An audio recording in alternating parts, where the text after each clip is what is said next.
Logic ബുള്ളറ്റിലേക്ക് സ്വാഗതം. ആനന്ദ് അംബാനിയുടെയും രാധിക മർച്ചന്റിൻ്റെയും വിവാഹ ചെലവ് സംബന്ധമായിട്ടുള്ള ഒരു അപഗ്രഥനമാണ് ഇവിടെ നടത്തുന്നത്.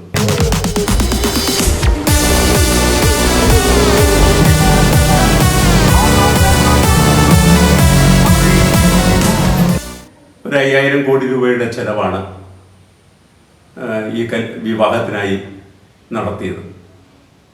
ഇത് തികച്ചും ഉയർന്ന ചെലവ് തന്നെയാണ്. പക്ഷെ ഒരു കുടുംബത്തെ സംബന്ധിച്ചിടത്തോളം, ഒരു വ്യക്തിയെ സംബന്ധിച്ചിടത്തോളം വിവാഹ ചെലവ് എങ്ങനെയായിരിക്കണമെന്ന് നിശ്ചയിക്കേണ്ടത് അവരുടെ സ്വകാര്യമായ കാര്യമാണ്. നമ്മൾ വിമർശിക്കുന്നത് പോലെ തന്നെ ചെലവഴിക്കാനുള്ള സ്വാതന്ത്ര്യവും അവർക്കുള്ളതാണ്. ഈ വിവാഹത്തിൻ്റെ ചെലവിനെ സംബന്ധിച്ചിടത്തോളം വിശകലനം ചില മാനങ്ങൾ തുറന്നു കാണിക്കുന്നില്ല. അത്തരത്തിലൊരു ശ്രമമാണ് ഈ പങ്ക്തിയിലൂടെ തുടർന്ന് നടത്തുന്നത്.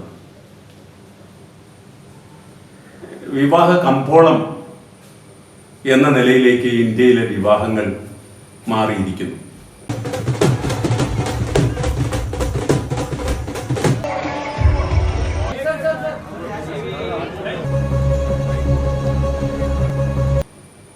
സാധാരണയായി ഇന്ത്യയിലെ വിവാഹങ്ങൾ ഏത് മതത്തിലായിരുന്നാലും അതവരുടെ ആചാരമാണ്.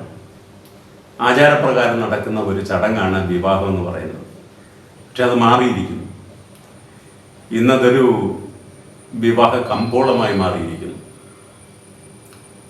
കേറ്ററിംഗ് വിഭാഗക്കാർ, event management, photo and videography, logistics, ഇങ്ങനെ അനേകം വിഭാഗക്കാർ ഈ മേഖലയെ ആശ്രയിച്ചിന്ന് ജീവിക്കുന്നു. അക്ഷരാർത്ഥത്തിലും ഒരു തൊഴിൽദായക മേഖല തന്നെയാണ് ഇത്. ഏതാണ്ട് ഒരു കണക്ക് പ്രകാരം ഒരു വർഷം 10 ദശലക്ഷം വിവാഹം നടക്കുന്നെന്നാണ്.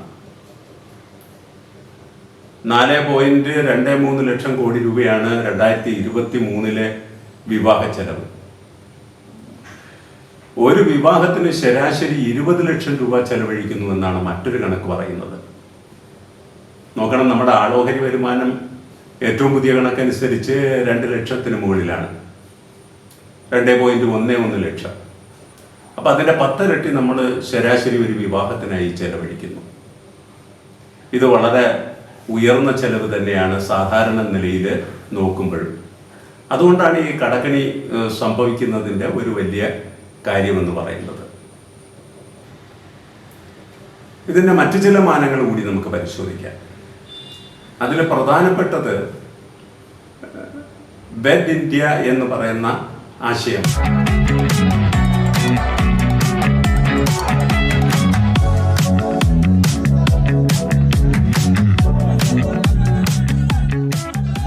വിവാഹം ഇന്ത്യയിൽ തന്നെ നടത്തുക നമ്മുടെ ടൂറിസം വികസനത്തിൻ്റെ ഭാഗമായിട്ട് നടപ്പിലാക്കിയ ഒരു മുദ്രാവാക്യമാണിത്. സ്വാഭാവികമായിട്ടും മുകേഷ് അംബാനി ചിന്തിച്ചിട്ടുണ്ടാകാം ഇന്ത്യയിൽ തന്നെ വിവാഹം നടത്താമെന്ന്. വിവാഹത്തിന് മുമ്പുള്ള ഒരു ചടങ്ങ് നടന്നത് ഇറ്റലിയിലാണ്, മറ്റൊരു ചടങ്ങ് നടന്നത് ഗുജറാത്തിലാണ്. വിവാഹമാണ് മുംബൈയിൽ നടന്നത്. അപ്പോൾ ലോകത്തിന് ഒരു മാതൃക എന്ന രീതിയിൽ വേണമെങ്കിൽ പറയാൻ കാണിച്ചു കൊടുക്കുകയാണ് ഇന്ത്യയിലും ധാരാളം ഡെസ്റ്റിനേഷൻ സെൻ്ററുകളുണ്ട്. ആ ഡെസ്റ്റിനേഷൻ സെൻ്ററിൽ വിവാഹം നടത്താം. സാധാരണയായി നമ്മുടെ നാട്ടിലെ സെലിബ്രിറ്റീസും ഒപ്പം തന്നെ സമ്പന്നരുമെല്ലാം അവരുടെയോ അവരുടെ മക്കളുടെയോ വിവാഹം വിദേശത്ത് ഡെസ്റ്റിനേഷൻ സെൻ്ററുകളിലാണ് നടത്തുക. ഇറ്റലി, തായ്ലൻഡ് തുടങ്ങിയ രാജ്യങ്ങളൊക്കെ അവർ തിരഞ്ഞെടുക്കുന്നു. മറ്റൊരു വശമെന്ന് പറയുന്നത് ഇതിൻ്റെ രാഷ്ട്രീയ സമ്പദ് വ്യവസ്ഥയുമായിട്ട് ബന്ധപ്പെട്ടതാണ്.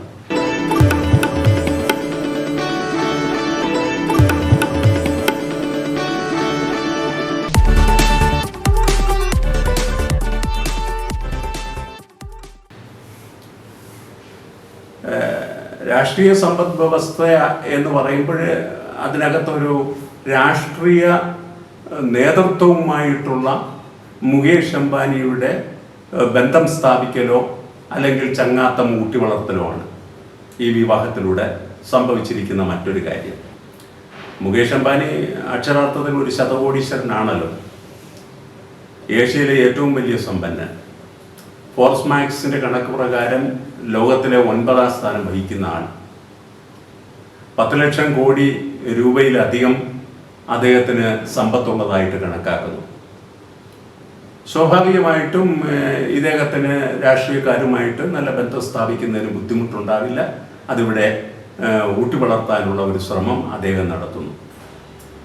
ഈ തരുണത്തിൽ പിന്നീട് രുചിർ ശർമ്മ നടത്തിയിട്ടുള്ള ഒരു തരംതിരിവുണ്ട്. ശതകോടീശ്വരന്മാർ 2 തരത്തിലാണുള്ളത്.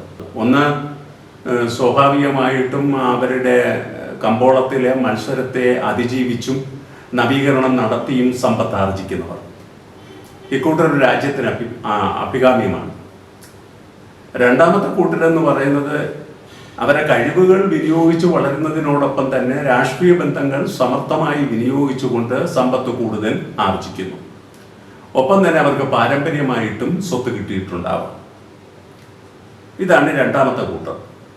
ഈ രണ്ടാമത്തെ വിഭാഗത്തിൽ മുകേഷ് അംബാനിയെ നമുക്ക് ഉൾപ്പെടുത്താം. അതുകൊണ്ടിട്ട് വളരെ എളുപ്പത്തിൽ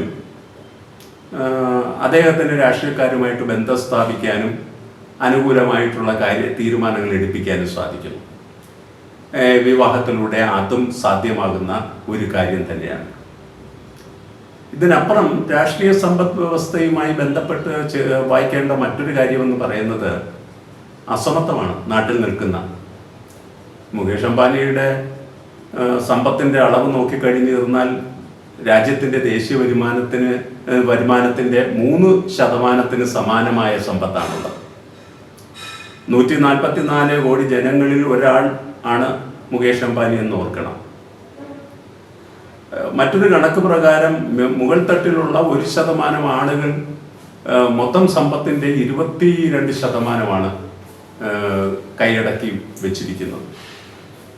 സ്വാഭാവികമായിട്ടും ഈ അസമത്വത്തിൻ്റെ പ്രതിഫലനം കൂടിയാണ് ഈ ഉയർന്ന വിവാഹ ചെലവെന്ന് കാണാം. മറ്റൊരു വശമെന്ന് പറയുന്നത് ബ്രാൻഡിങ് റിലയൻസ്.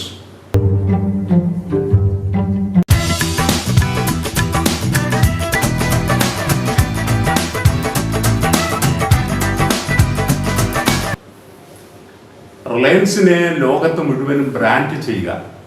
ഈ വിവാഹ ചെലവെന്ന് പറയുന്നത് ഒരു തന്ത്രപ്രധാനമായിട്ടുള്ള നിക്ഷേപമാണ് മുകേഷ് അംബാനിയെ സംബന്ധിച്ചിടത്തോളം. അതുകൊണ്ട് ലോകത്തിൻ്റെ മുന്നിലെ റിലയൻസ് ഇൻഡസ്ട്രിയെ കുറിച്ചിട്ടുള്ള ഒരു ബ്രാൻഡിങ് കൂടെ നടക്കുന്നു. ഇപ്പം ഏറ്റവും ഒടുവിൽ അദ്ദേഹം ഈ വിനോദ വ്യവസായ മേഖലയിൽ എത്തിയിട്ടുണ്ട്. അപ്പോൾ ലോക കമ്പോളത്തിൽ അദ്ദേഹത്തിനൊരു കണ്ണുണ്ട്.